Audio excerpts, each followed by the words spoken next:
All right, eighth graders. So now that we've spent some time learning about what a function is, we are going to learn about specifically linear functions. And we've worked with linear functions already because a linear function is just a function whose graph is a straight line.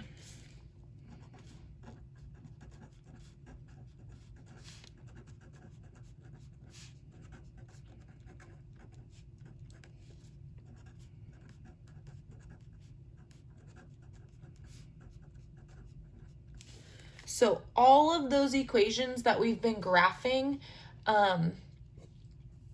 are linear functions because when we graph them, they form straight lines.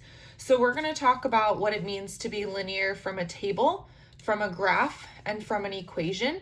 And then I'm also going to give you some examples of functions that are not linear in tables, graphs, and in equations. So starting with the table. When I create my XY table here,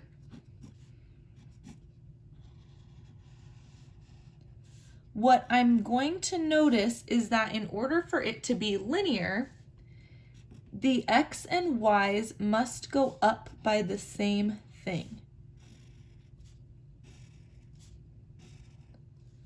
So my X here is adding 1 each time. And if I have a Y value for each X, I notice that it also has to go up by the same thing, which in this case it is. It's going up by 2 each time. So it's either going to increase or decrease by the same amount.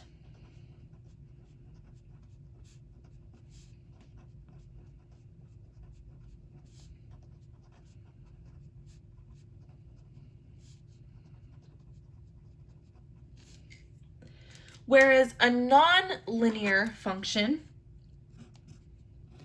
may increase by the same amount in the X values,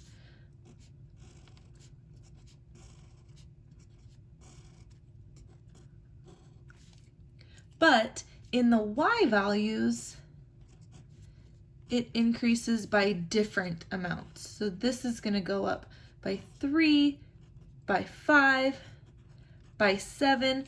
So it's a different amount each time.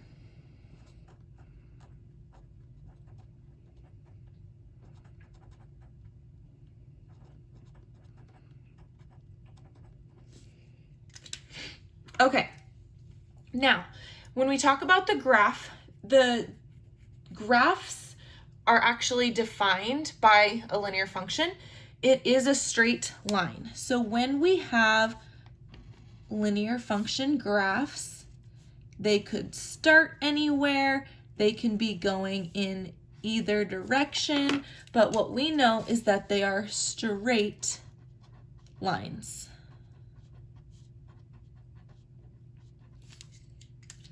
Whereas non-linear functions are things like curvy lines or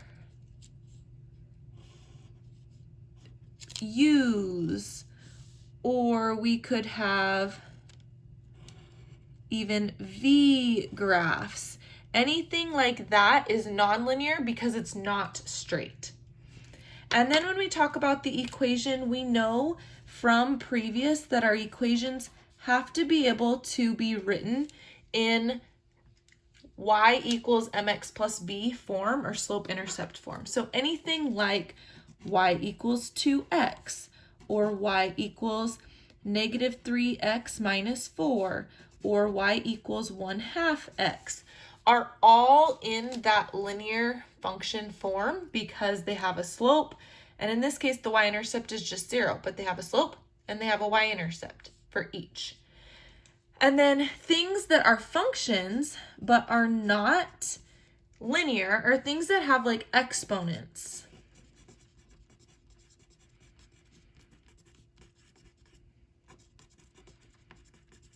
Or if we have something where we have the x in the denominator.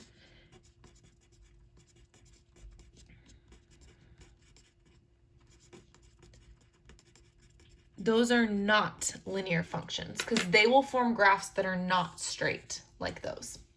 So that's the difference. Now, more specifically about a linear and a nonlinear function.